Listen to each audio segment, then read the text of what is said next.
Hola a todos, bienvenidos al cuarto episodio de Ojo al Podcast, el podcast de Ojo con mi Pisto que dedicamos a explorar la Ley de Acceso a la Información Pública, conocida por sus siglas LAIP. En episodios anteriores les hemos contado cómo mucha de la información que ciudadanos y periodistas le pedimos a las instituciones obligadas a brindarnos detalles de cómo ejecutan los fondos públicos tendría que estar en sus portales. Esto es lo que se conoce como información pública de oficio. Sin embargo, brilla por su ausencia.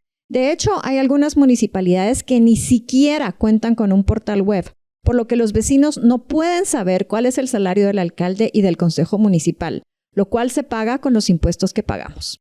Jimena Porres nos acompaña en este episodio. Ella conversó con 2 expertos en acceso a la información pública para conocer cómo resolver algunos de los problemas que les hemos planteado en los 3 episodios anteriores. Hola Jimena, bienvenida. Hola Beatriz, un gusto acompañar a toda la audiencia. Les cuento. Entrevisté a la licenciada Lilian Sierra, quien estuvo a cargo de la Secretaría de Acceso a la Información Pública de la Oficina del Procurador de Derechos Humanos, y al doctor Silvio Gramajo, especialista en Gobierno Abierto y Acceso a la Información Pública. Con ambos conversé sobre varios temas.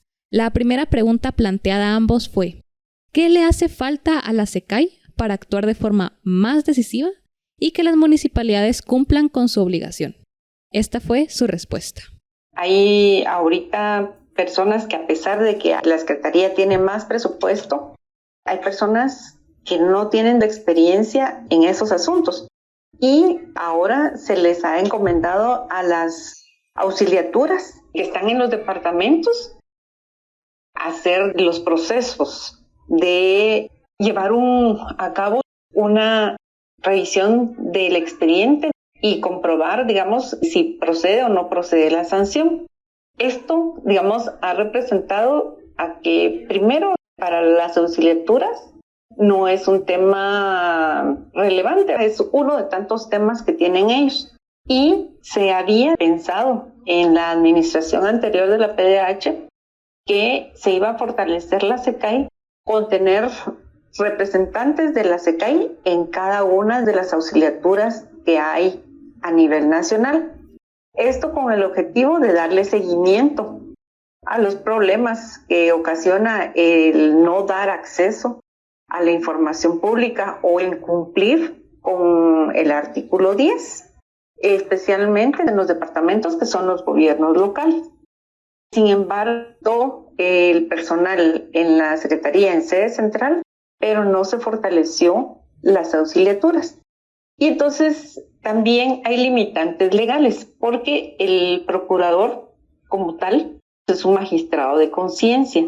Y este magistrado de conciencia lo que hace es emitir resoluciones que pueden llegar hasta declarar a alguien que está violentando, en este caso, el derecho humano de acceso a la información. Y entonces lo que tiene que hacer después de declarar, porque se les debe de correr audiencia, se les corre una audiencia por 10 días, si mal no estoy, para que hagan un informe en donde especifiquen qué fue lo que, por el derecho de defensa, ¿verdad? Las municipalidades, por ejemplo, que digan, mire, es que se me atrasó, es que ya no tengo a ese empleado, o se me cayó el sistema, o alguna cosa así. Entonces tiene que evaluar si lo que está diciendo es correcto y darle una segunda oportunidad, pero ya no va respondiendo y tiene atraso de 3-4 meses, o un mes lo pone y otros 2 no lo ponen. Entonces ya está incumpliendo, porque la ley dice es información pública de oficio. Entonces la obligación es actualizarla cada 30 días o, en su caso, que cuando se produzca un cambio. Entonces ahí hay una obligación que, a mi criterio muy personal, sí debiera de declararse, hacer alguna acción que pudiera trasladarse al Ministerio Público, y con el Ministerio Público ya hacer la persecución, la investigación que ellos tienen que hacer y la persecución penal, y llegar hasta dictar sentencia por los jueces. Sin embargo, hay muchos jueces también que una de las grandes deficiencias es de que no aplican las sanciones como lo dice la ley. Escuchemos ahora lo que te contestó Silvio. en Guatemala es la forma en cómo se diseñó la autoridad reguladora. O sea, que la autoridad reguladora hubiera quedado en manos del Procurador de los Derechos Humanos. ¿Por qué? Porque por la misma ley y por la misma estructura o el mismo diseño institucional de la Procuraduría de los Derechos Humanos, pues hace que la autoridad reguladora no tenga cierta fuerza coercitiva para obligar a los sujetos obligados, en este caso a las municipalidades, a exigirles a que cumplan con lo establecido en la ley. Entonces es un problema propio del diseño de la Procuraduría de los Derechos Humanos, porque quedó creada como una especie de, ahí sí que de magistrado de conciencia, emite recomendaciones, convoca a diálogos, exhorta a las entidades públicas a que respeten los derechos humanos, pero no genera ningún disuasivo para obligar a los sujetos obligados a cumplir la norma. De igual forma, a Lilian le pregunté qué percepción tiene en los últimos años acerca del trabajo de la SECAI, si esta ha sido más eficaz o menos eficaz que antes, y cuál fue su experiencia en la SECAI. Esto fue lo que nos dijo. Bueno, nosotros tuvimos muchos problemas, básicamente, porque no contábamos con presupuesto. Y le voy a ser totalmente honesta. La SECAI tenía un presupuesto, por lo menos en documentos, de 2 millones de quetzales. Esos 2 millones se distribuían, era 1 millón para pago de personal y el otro 1 millón para funcionamiento. Sin embargo, en ese tiempo no teníamos ese otro 1 millón para funcionamiento por los problemas que se tenían con el Congreso.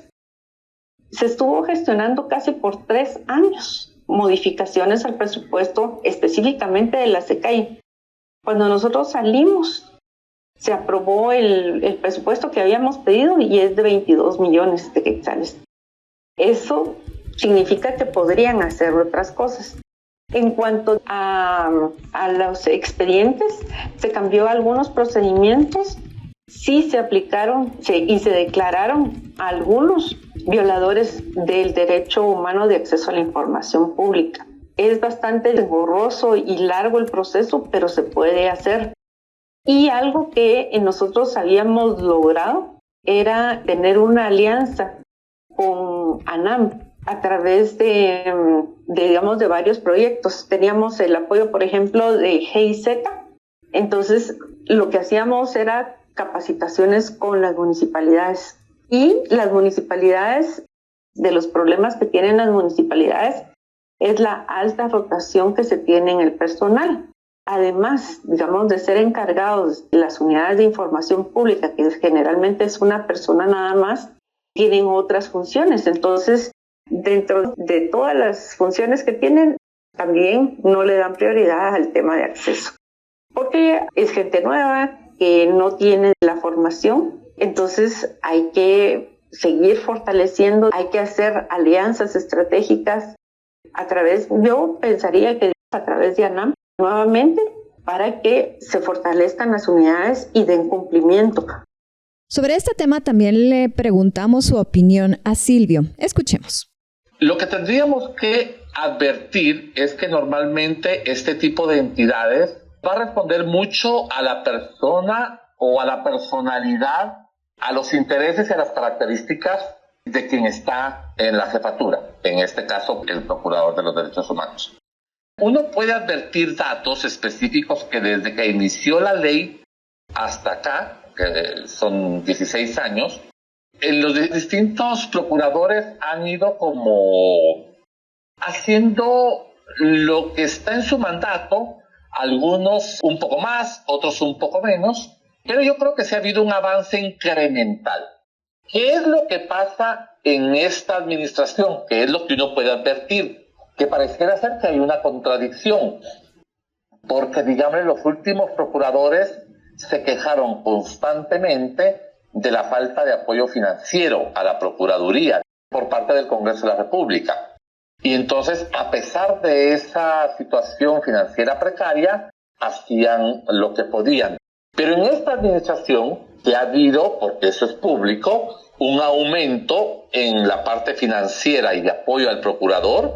No se han hecho acciones relevantes que podría uno advertir y decir, ahora que ya tienen presupuesto, que están haciendo más cuestiones, me explico. Más que todo es un poco esa lógica como de que uno echa de menos y uno se plantea esa contradicción y dice, porque ahora si tienen dinero no lo hacen.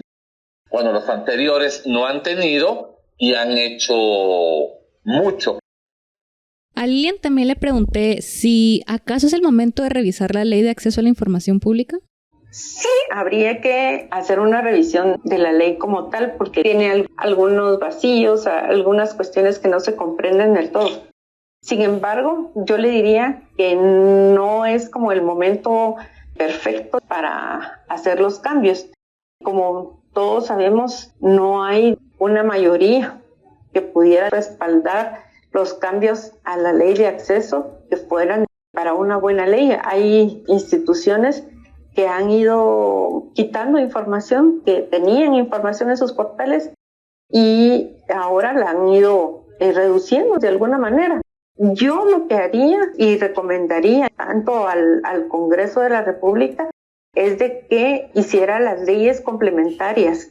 Y entre las leyes complementarias es el tema de habeas data, porque si bien la ley habla de habeas data, pero es el resguardo de información de datos personales que obran en las instituciones públicas, pero dejamos fuera el cuidado de los datos personales y una que es de suma importancia y han habido muchas iniciativas, pero no han llegado ninguna a convertirse en ley, que es la ley de archivos. La ley de archivos es fundamental para que haya un ordenamiento de una ley marco que pueda servir para tener la información, porque encontramos que hay mucha información que está en bodegas todavía, que no está clasificada y que los criterios varían de una institución a otra. Entonces, si usted pide la misma información a X entidad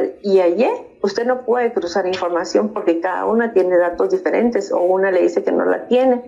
Entonces, es necesario una ley de archivos. Y algo que viene también a complementar esta es una ley de datos abiertos. Con esas creería yo que se fortalecería el tema de mejorar el acceso a la información. Y a Silvia le preguntamos, ¿qué pasa con los sujetos obligados que no tienen unidad de acceso a la información? Ellos están incurriendo en un delito porque la ley establece que tienen que tener. Aquí yo no sé, específicamente yo no soy abogado, pero aquí debería de haber una entidad, o no sé si de oficio o mediante una denuncia ciudadana, el Ministerio Público debería de investigar a esas unidades, porque hay un delito que se llama incumplimiento de deberes. También le preguntamos si había que revisar esta ley, Beatriz. No sé específicamente cuándo es el momento. O sea, me refiero a que no existe en el mundo, no hay una metodología, no hay una norma que determine cuándo una ley tiene que revisarse o no tiene que revisarse. Yo creo que las cosas en su momento tienen que ir madurando porque una norma de alguna manera se enfrenta al tema de la cultura burocrática, al tema del contexto político y entonces creo que ya, o sea, yo sí considero que la norma tiene que ser revisada por dos aspectos específicos. Uno, cuando se aprobó la ley no se sabía de qué iba la cosa, se tuvo que ser muy cauto para supuestamente alguna gente que estaba trabajando en materia de apoyar o no apoyar la ley. Había mucho temor, mucha duda, mucha incertidumbre. Creo que después de 15 años esa incertidumbre ya se disipó. Ya queda claro de la necesidad de una ley que garantice este derecho y por lo tanto creo que es necesario ajustar la ley a normas internacionales. Pero especialmente lo que más sirve como de justificación actualmente para poder decir es necesaria ya la revisión de la ley es que la ley, cuando fue aprobada, el mundo no había experimentado cambios profundos en materia de desarrollo tecnológico. Entonces, Actualmente, como se encuentran las circunstancias y el desarrollo tecnológico, es necesaria una ley que sea moderna y que responda a esas exigencias. O sea, la ley, acuérdate que regula no solo el tema de acceso a la información pública, sino también la protección de datos personales en manos del Estado. Y con la generación de todo lo que se refiere a dispositivos digitales y al Internet 2.0, pues es que sí es necesario ajustar la norma para que responda a esos retos, porque de alguna manera la norma pues garantiza un derecho humano. Gracias, Jimena, por habernos acompañado en este episodio en el que compartimos la voz de los expertos. Cerraremos este ciclo con todos, cada uno, conversando sobre cómo la Ley de Acceso a la Información Pública o las instituciones que la manejan deberían de ser más ágiles para que todos tengamos un adecuado acceso a lo que es, como hemos recordado siempre, un derecho humano.